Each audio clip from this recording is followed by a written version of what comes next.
The Hawks did not do enough to ensure Detective Charl Kinnear's safety. This is according to the Independent Police Investigative Directorate's findings as seen by the Daily Maverick. Now, the report reveals that officers were aware that Kinnear's movements were being monitored in the run-up to his assassination. Now, Kinnear was gunned down in front of his house last year.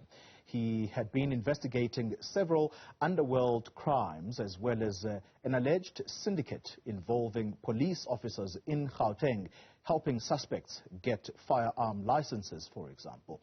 I'm joined now by Charl Kinnear's widow, Nicolette, who talks to us from Cape Town. Mrs. Kinnear, thank you very much for affording us your time. I want to start off with this question. 18 September 2021 basically marked the exact date that your husband was assassinated just outside your home. When you look back on that day, what feelings are evoked? You know what? I can't really describe. On the 18th of September last year, with my husband's assassination, I think that we were flashed with so many emotions that I can't really describe. And I think my kids and I pretty much felt that, you know, this is the worst feeling that we'd ever experience in our lives. At that stage, that was 18 September last year. Little did we know, I think, or I know, what Saturday, 13th of November 2021 was going to drop in my lap. And yeah, I'm battling to I think to work through which day was worse. Saturday past or the 18th of September when my husband was actually assassinated. You talk about 13 November 2021. It would have been this past Saturday. And I assume that you are talking about either a report by the Daily Maverick, which would have written about the days leading up to your husband's murder. Let me ask you a straightforward question. Have you been contacted by IPID? This is the organization that looks at the conduct of police officers. Have they contacted you about the investigations that they were carrying out around the security that should have been given to your husband? Look, I have been in contact. I was well aware that there is an ongoing investigation being done by IPID because I was interviewed myself a couple of times, and obviously they then communicated to me in terms of the mandate and what they were doing. I've also been contacted by them yesterday. I will officially be debriefed on the report on Thursday coming, which would then be the 18th of November. Yeah. So then I would, have the opportunity to officially hear directly from them everything basically that's in the report, yes. Yeah. Well, let's talk about what the Daily Maverick is reporting on, and it is basing its reports on what they say is a leaked investigation report that was being conducted by IPID. And the findings, at least some of the findings, is that 2 Gauteng Hawks officials who should have launched an investigation into your husband's illegal monitoring, they knew about this, they were supposed to launch an investigation, and basically they failed. Now, the suggestion is that they should be criminally charged. It goes further to say the head of the Hawks, Advocate Godfrey Lebeya, his conduct should also be looked into. Your thoughts, if indeed these findings are to be believed? I think I've been bluntly honest right from the start, and I think if I'm correct, there were actually 5 different articles that Daily Maverick in which they unpacked the, as referred to, leaked report. One article being the one dealing with the Hawks issue, and then there are also several others. I think the one thing that I've been very, very clear about right from the beginning was that everyone, and I repeat, everyone that played some or other role or had some form of accountability or responsibility that he or she had to do and did not do, and ultimately played a role in the assassination of my husband, needs to be held accountable and brought to book. And I stand by that. So for me, it's not about nitpicking or unpicking a particular unit or organization, but it goes about everyone, because unfortunately we are in certain positions. Some people are in certain positions, which comes with huge accountability and responsibility. And my family and I stand by that. Yeah. That everyone that played a part be held accountable. And I take to heart what you're saying, that everyone who played a part. But I want to be specific and go to the level of police management. Do you feel that someone there should be held accountable? Look, unfortunately, again, I'm going to say it comes with the territory. Sometimes we are in a senior position, but you are in that position for a reason. Be that to make sure that other people do their jobs, then that is your job.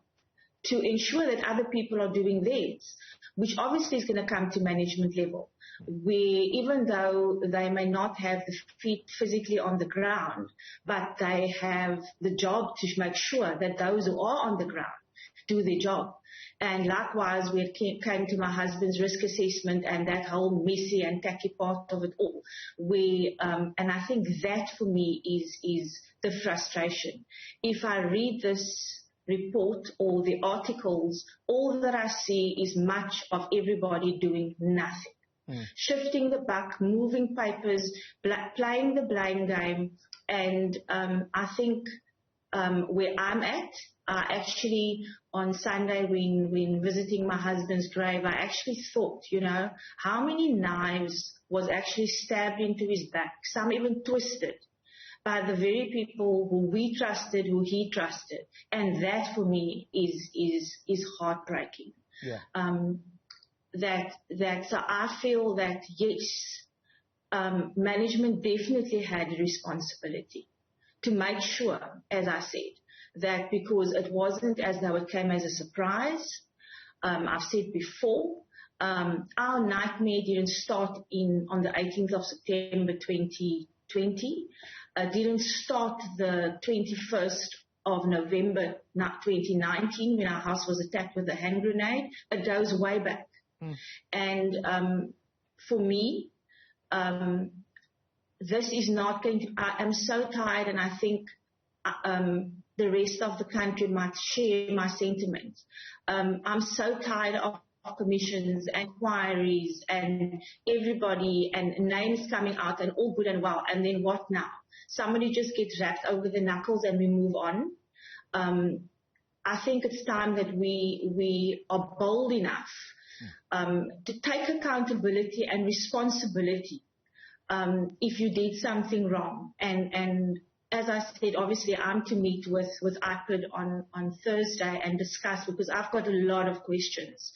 Honestly, the names that I have seen in the articles that have been out there, do I feel there's more names that should be there? Most definitely. And those are the questions that I'll be asking. Because I think I've also made it quite clear that this is not going to be a blame game. It's not going to be a matter of pushing certain people forward as being scapegoats to cover for others. As much and as hard as I'm fighting the criminal investigation in trying to bring that to justice, the organization itself also owes us answers, for sure. Finally, as we wrap up the conversation, how are your children doing?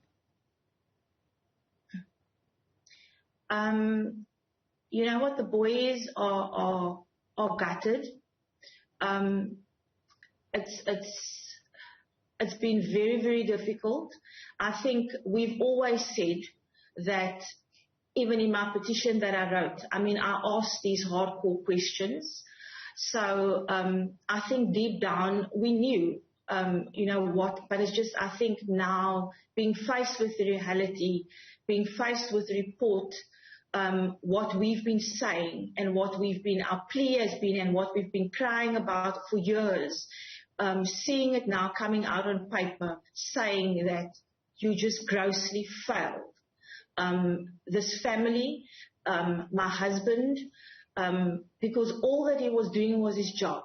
And all that he was asking is just help me do my job, protect me while I'm doing my job. And that is, for me, the sad part, because I've said it before and I'm going to say it again. My husband was definitely not the first, and even forbid, he probably won't be the last police officer to lose his life in the line of duty. But what are we going to do? There are some that there's just nothing we can do to prevent their deaths in the loss or in the line of duty. And then there are others like my husband who I strongly feel something could have been done to protect him. What are we going to do as citizens of South Africa? What is the organization as SAPS or the Hawks? What is IPID going to do? What is the unions going to do to make sure, because these are all their members. We all have responsibility to them. What are we going to do to make sure that if we do hear alarm bells, and I mean, this wasn't one, it's like a massive, it was like a bombshell ringing sort of, and everybody just ignored it. So for me, that is where I feel this is not a one-person problem. IPID has done an investigation, yes, with recommendations. My question to them will also definitely be, what are you going to do to hold SAPS or whoever accountable, or ask the questions in terms of your recommendations that you're going to be done? In terms of SAPS, I want to know the recommendations that has been given through. What are you going to do? This is not going to be another thing with a lot of question marks, everything just left hanging in the air, and okay, let's wait and see. Hopefully everybody forgets about it, and the dust settles and we just move on. No, it's not going to happen.